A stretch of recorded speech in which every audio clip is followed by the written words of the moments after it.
Hello friends, आज हम अपनी 10th क्लास की पोएम करेंगे जिसका नाम है डस्ट ऑफ स्नो। जो किसने लिखी है? रॉबर्ट फ्रॉस्ट ने। रॉबर्ट फ्रॉस्ट का बर्थ कब हुआ था? 26 मार्च 1874 में उनका बर्थ हुआ था और उनकी डेथ कब हुई थी?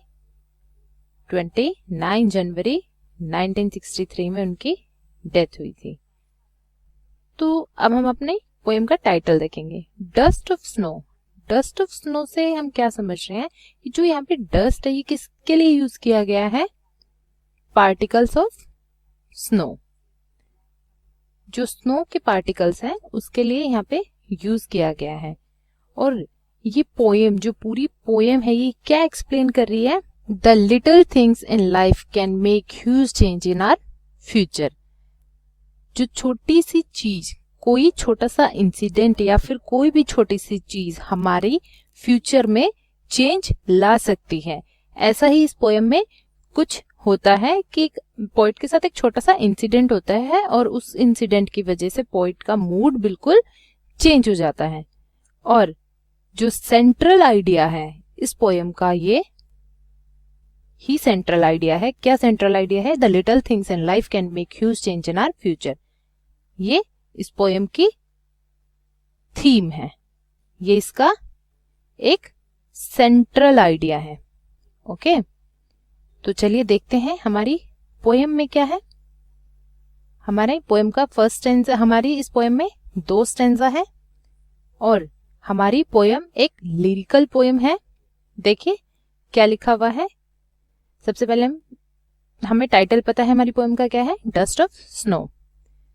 तो देखिए, The way a crow shook down on me the dust of snow from a hemlock tree has given my heart a change of mood and saved some part of a day I had rued. तो देखिए क्या कह रहे हैं, the way a crow, मतलब कि जिस प्रकार से, क्रो कौन होता है? कौवा होता है ना, उसे बोलते हैं। कि जिस प्रकार से उस कौवे ने मेरे ऊपर वो डस्ट ऑफ स्नो हमने पहले ही बता दिया है। डस्ट ऑफ स्नो का मतलब क्या है? यहाँ पे डस्ट का मतलब क्या है? यहाँ पे पार्टिकल्स। किसके? स्नो के। ओके, वो स्नो के पार्टिकल्स मेरे ऊपर गिराता है जिस प्रकार से वो कौवा, जो कि कहाँ बैठा हुआ है? एक हैमलॉक ट्री। हैमलॉक ट्री क्या होता है? ये आप फोटो में देख रहे हैं ना, ये हैमलॉक ट्री है। ये पॉइजनस ट्री होता है, इस पे व्हाइट व्हाइट फ्लावर्स होते हैं, ये आप फोटो में देख रहे हैं। इस ट्री पे वो कौवा बैठा हुआ है और पोएट इस ट्री के नीचे खड़ा है। ये फोटो में आप देख रहे हैं कि जब वो उस ट्री के नीचे खड़ा है तो वो बता रहा है कि जिस प्रकार से उस कौवे ने वो स्नो के पार्टिकल्स पोएट के ऊपर गिराए, वो इंसिडेंट्स, वो छोटा सा इंसिडेंट्स क्या करता है? देखिए नेक्स्ट पैराग्राफ में है, has given my heart a change of mood and save some part of a day I had rued. और वो इंसिडेंट पोएट के दिल को छू गया और उनका एकदम से मूड बदल गया। अब वो क्या कह रहे हैं कि and save some part of a day I had rued. क्या कह रहे हैं कि जो मेरा दिन खराब होने वाला था, अब वो थोड़ा सा उसका पार्ट बच गया था, क्योंकि अब उनका उस इंसिडेंट से, उस छोटे से इंसिडेंट की वजह से मूड चेंज हो गया था। यहाँ पे जो आई हैड रूड है, यहाँ पे क्यों बोला गया है? क्योंकि इस इंसिडेंट से पहले जो पोएट का मूड था वो बिल्कुल भी ठीक नहीं था, उन्हें अच्छा नहीं लग रहा था। लेकिन जब वो छोटा सा इंसिडेंट होता है तो वो इंसिडेंट पोएट के दिल को छू जाता है और उनका मूड एकदम से बदल जाता है। और वो क्या बोल रहे हैं कि उस इंसिडेंट ने उनके दिन का कुछ पार्ट बचा लिया, जो कि अच्छा निकला है। पूरे दिन उनका खराब था, लेकिन जो वो छोटा सा पार्ट था, वो जो छोटा से इंसिडेंट की वजह से अब वो अच्छा हो गया है। ये हमारी पोएम की एक्सप्लेनेशन थी। अब हम देखेंगे कि हमारी पूरी पोएम में, हमने देखा कि हमारी पोएम एक लिरिकल पोएम है। सबसे पहले तो हम इसके राइम स्कीम देखेंगे कि हमारी पोएम के राइम स्कीम क्या है। चलिए देखिए, देखिए यहाँ पे लिखा है क्रो, यहाँ पे है स्नो, यहाँ पे है मी, ये है ट्री। तो राइम स्कीम क्या होगी? क्रो ए, मी का बी, स्नो का ए और ट्री का बी। यहाँ पे देखिए हार्ट, पार्ट और मूड और रूड, तो ए बी ए बी। तो अपनी पूरी पोएम की राइम स्कीम क्या हुई? ए बी और ए बी। ये हमारी पोएम की राइम स्कीम है।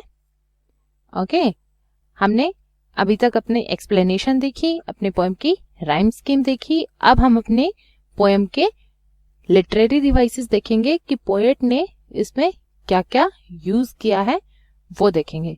चलिए देखिए, तो सबसे पहला क्या है? सिंबोलिज्म। सिंबोलिज्म क्या होता है कि पोएट कुछ सिंबल्स यूज करता है। जैसे यहाँ पे उन्होंने क्रो यूज किया है, तो क्रो ब्लैक होता है और वो नेगेटिव एनर्जी का यहाँ पे सिंबल शो कर रहा है। डस्ट यहाँ पे धूल की धुंधलापना है, और जो हेमलॉक ट्री है वो एक नेगेटिविटी यहाँ पे शो कर रहा है, क्योंकि जो ट्री है वो पॉइजनस है, तो यहाँ पे नेगेटिविटी शो हो रही है, यहाँ पे नेगेटिव सिंबल दिख रहा है। और जो नेक्स्ट स्टेंजा है यहाँ पे, जो इस नेगेटिव को यहाँ पे सेकंड स्टेंजा में क्या हो रहा है कि पॉजिटिव आ रही है, और ये क्या है? इस चीज को हम क्या बोलेंगे? कॉन्ट्राडिक्शन। ओके, ये कॉन्ट्राडिक्शन है कि पहले तो पॉइंट नेगेटिव हो रहा है, उसके बाद में पहले वो दुखी है, परेशान है, लेकिन जैसे ही वो छोटा सा इंसिडेंट होता है तो उसका मूड बिल्कुल ठीक हो जाता है। अभी तक हमने दो चीजें पढ़ी, सिंबोलिज्म और कॉन्ट्राडिक्शन। और जो हमारा थर्ड है वो क्या है? एलिट्रेशन। एलिट्रेशन कहाँ यूज हुआ है? ये देखिए, सेव सम। एलिट्रेशन क्या होता है? एलिट्रेशन उस पोएटिक डिवाइस को बोलते हैं जब एक लाइन या एक स्टेंजा में हमारे कॉन्सोनेंट साउंड्स रिपीट हो रहे हो। जैसे तो सेव सम हैज हर्ट, ये ह का साउंड है यहाँ पे, और यहाँ पे स का साउंड है। ओके, ये एलिट्रेशन था। अभी तक हमने तीन चीजें देखी, सिंबोलिज्म, कॉन्ट्राडिक्शन, एलिट्रेशन। ये थे हमारे तीन अभी तक के पोएटिक डिवाइसेस। और जो फोर्थ वन है, फोर्थ वन कौन सा पोएटिक डिवाइस यूज किया हुआ है? एनचैपमेंट। एनचैपमेंट किसे बोलते हैं? एनचैपमेंट क्या होता है? Enjambment is a poetic device that continuation of a sentence without a pause beyond the end of a line, couplet और स्टेंजा। यहाँ पे देखिए कि एक ऐसा स्टेंजा या फिर एक ऐसी लाइन जो कि एक बार में कंप्लीट ना हो, पूरे दूसरी यहाँ पे ना, देखिए यहाँ पे भी कोई फुल स्टॉप नहीं है, यहाँ पे भी नहीं है, पूरा स्टेंजा हमारा कहाँ खत्म हो रहा है? यहाँ पे। जो एक स्टेंजा में जाकर खत्म हो या फिर एक लाइन दूसरी लाइन में जाकर खत्म हो, उसे बोलते हैं एनचैपमेंट। तो हमारे चार पोएटिक डिवाइसेस थे। Okay, first symbolism, alliteration, contradiction and enjambment. Okay, and एक बार फिर से देखेंगे हमारी इसकी राइम स्कीम क्या थी पोएम की? A B. ये हमारी पोएम की राइम स्कीम थी। ओके, यहाँ हमारी पोएम खत्म होती है, जो कि बहुत इंटरेस्टिंग रही और बहुत ही अच्छी रही। यहाँ पे पोएट ने हमें बताया है कि एक छोटे से इंसिडेंट की वजह से हमारी लाइफ में चेंजेस आ सकते हैं, हमारी लाइफ चेंज हो सकती है।